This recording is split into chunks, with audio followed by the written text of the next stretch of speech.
Seeker's Guide to Twisted Tavern sponsored this video, which is a D&D book filled with taverns and monsters and lots of things I don't really know. Go back the Kickstarter to get some dice and mugs and coasters and a DM screen and maps, and wow, there's a lot of stuff. They just hit 1 million, which is really cool to see. Thank you so much, Eldermancy.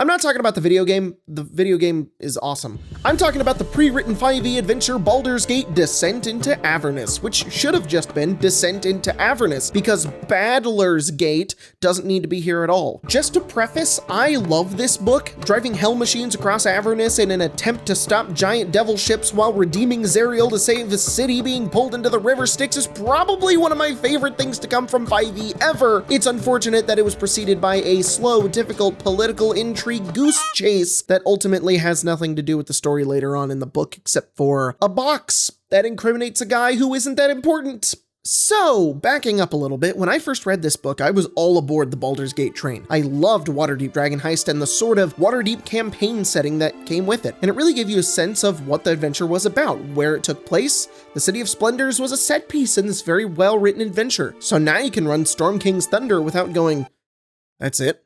That's Waterdeep?" I think there's more on the wiki page. And it was the same way with Baldur's Gate. I was really excited for this whole campaign setting adventure that could be set in Baldur's Gate. There's a whole chapter on the whole city and everything that's in it. It's really, really cool. But Dragon Heist was not amazing because of how much we all love Waterdeep. I think it could have fit in any fantasy city, especially Sharn and Eberron. Dragon Heist is arguably one of the best introductory adventures in all D&D, at least in my opinion. There's a sense of urgency, but also a well-written setting of inner-city war, politics, and betrayal. The villains are very well written and represented, the locations are rewarding to discover, the dungeons are simple and built for players to explore. The encounters, settings, and things that you can do all play into a larger part of the story and campaign. And each chapter is almost like a different theme. There's solving a mystery, chase sequences, and eventually the big finale with entering the vault and claiming all the gold in the world. So with that in mind, Baldur's Gate, a well-known and established setting for D&D,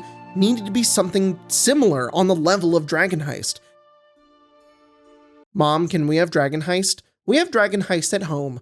Baldur's Gate throws most of that out of the window. No longer do the players have a personal stake in the goal of this game, which, by the way, is the fact that a city f***ing disappeared off the map. This feels a lot like hell. And refugees are desperate to get inside Baldur's Gate. Meanwhile, the head of the Flaming Fist has also disappeared. And so the players come in and are forcibly drafted into the Flaming Fist and are told, "Hey, I know we forcibly drafted you, but there's a city that disappeared and we need to find out what happened." No, actually, there's a cult of murderers in the city. Go murder all of them.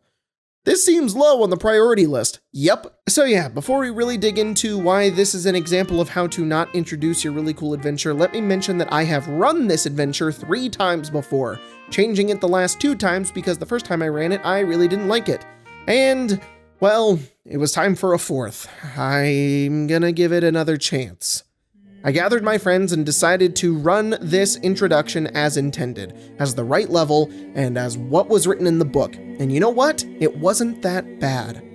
Oh, except it only lasted 2 hours and 40 minutes because they TPK'd at level 2. This adventure is what I like to call an introductory adventure. It basically levels all your characters up to 5 and then you get to go to hell. Most of the D&D adventures do this, though it's normally level 3, and I normally really don't like these adventures. Not that I hate the concept, I am of the opinion that levels 1 through 3 are sort of tutorial levels, and these tutorial levels need to be built for newer players, and they normally aren't. They're normally long, sloggy, oops, everybody died adventures, and they almost always have nothing to do with the rest of the major plot. It feels like they wrote the cool part, and then went, oh wait, what if people want to start at level 1? Okay, well let's tack on this tiny adventure that doesn't matter. At level 1, the abilities you have to manage are so minuscule that it's mostly for teaching newer people how to play the game. You can go to most veteran D&D players and I'll guarantee you they're starting their games at levels 2 or 3. So if you're going to have this level 1 to 3 adventure for newer players, you certainly want to make this adventure easy, fun, simple, and most of all, reward anything that the players do that's a creative choice, to show them that creative choices are good for D&D, which I think Dragon Heist does perfectly. They throw a troll at you in the first 3 seconds of the game, but the troll is weakened and there are patrons in the tavern that can help you with the fight. So the party can join in or not. It's just kind of like, do whatever you want, I guess. In fact, most of the time in Waterdeep, the players can avoid fighting. Many enemies either run away, are sleeping, or don't outright attack the players, meaning that the players can think about their actions, and if they decide to attack someone, they're gonna suffer the consequences. Meanwhile, in Baldur's Gate, the players go to a tavern and are mostly forced into a fight with 8, count 'em, 8 bandits,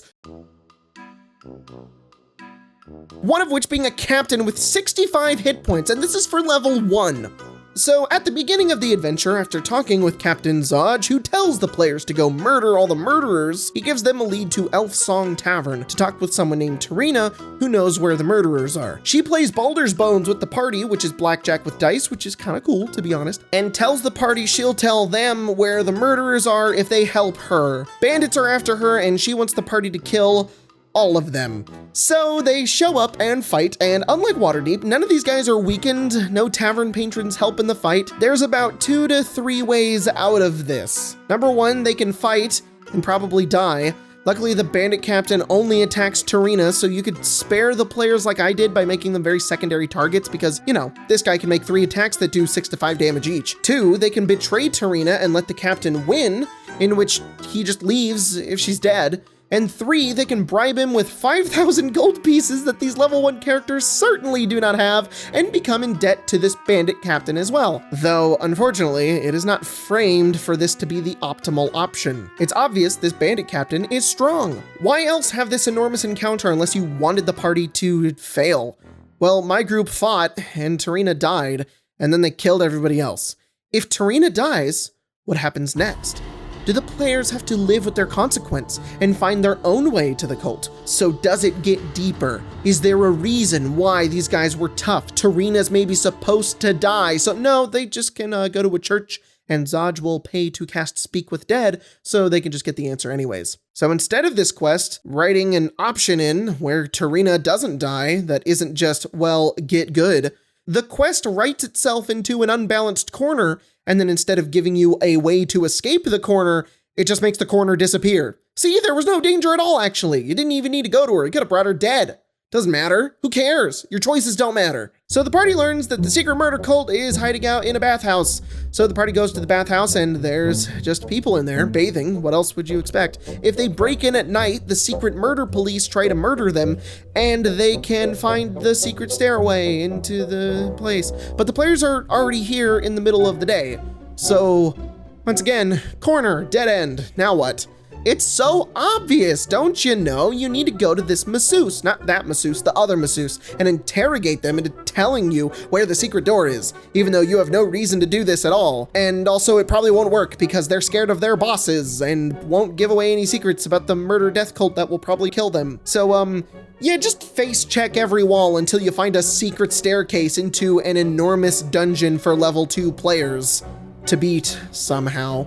This dungeon is stocked full of nasty water, yellow mold, traps, really tough enemies, a lot of really tough enemies, and you might be thinking, well, the players can avoid these fights, right? Wrong! Their primary motivation is to kill everyone in this bathhouse! How did the writers of this quest think that this was in any way balanced or appropriate for level 2 characters? So when we ran it, the party came down here, eventually found the secret entrance by interrogating a masseuse, and they got to here, and TPK'd.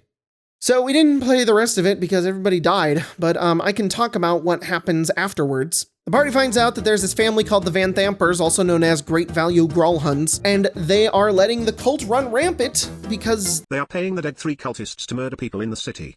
Their goal is to prove that the Flaming Fist can't do its job. Once the city stops paying them, the Flaming Fist will have less of a reason to stay in Baldur's Gate. With them gone, no one can stand in the way of Thalmar of Van Thampor becoming the city's next Grand Duke. If she gets her way, Baldur's Gate will share Ilchel's fate and get dragged down into the Nine Hells. They're in league with Zariel and Thavius Krieg, the guy who basically ruled Elturel, and he's actually in Baldur's Gate, not in Elturel, down in hell. Helturel. You gotta get a puzzle box that incriminates him and then kill him. But the party doesn't know about the puzzle box. They just kind of find it on the body of one of the Van Thamper sons, because remember, the motivation for this one is murder everyone. And then you go to Thavius Krieg, you can choose to save him or not, but regardless, you get a dumb shield. If I could kill it, I would. It's got a pit fiend entrapped in it, and it tells you that if you get it into the hell, it'll free it, and guess what? It just doesn't. So no resolution for you, haha. And then they find a prisoner named Fisk who's like, there's some stuff going on here. Let's go take that box to a completely different city. I have a friend there who can open it. And then somebody else opens the box. The party doesn't get to do it. You don't get to open the box. And then inside the box is Thavius's incrimination, but he's already either in Baldur's Gate or dead, so who cares? But it like confirms that Elturel is in hell, so then the next objective is to go to hell and save Elturel. Now, normally like the Death House and the Tomb of Horrors, this is where I offer up some advice to change up how to run this intro. My advice is don't. If you want to run Descent into Avernus, start your characters at level 5 and have them be in Elturel when it descends into Avernus. I don't know, I feel like that's a little motivating. Or have them be in Candlekeep and maybe they're like a suicide squad that has to go down and find older Ravengard. I actually really like this one a lot because why else would you go down into hell unless it was like the evil government of Baldur's Gate was like, hey, our leader disappeared. You've been forcibly drafted into the Flaming Fist. Go find him. Or they can just be heroes and they want to save Elturel and they get teleported down just to go help everybody out. That also works completely fine. I don't understand the purpose of this Baldur's Gate part. Also, I've run this entire adventure before, and not only did nothing in this first chapter matter at all, it doesn't come up ever. The shield doesn't matter, the puzzle box doesn't matter. The only thing that comes up from this first chapter is Thavius Krieg, which is if you kill him, he's in a prison and he's a devil now. That's it. My players were more than happy to drive around Avernus, fighting demons, exploring old Hellrider crypts, fishing for souls on the river Styx, meeting Joe Manganiello, and venturing into a holy temple that Avernus is literally trying to heal like a wound to find the Sword of Zariel. But I guess if you really wanted to run the Baldur's Gate section, there is a resource and guide on DM's Guild by Aventier Games that allows you to add more plot hooks, scale down that encounter, and tie in your other adventures, overall fixing the beginning of this adventure. It's very well written, and I seriously encourage that you check it out if you're going to run this adventure. All right, that's enough complaining. Make sure to have fun in your D&D games, guys. Jeez, we're trying to be more positive here on XP to level 3. All right, that's the end of the video.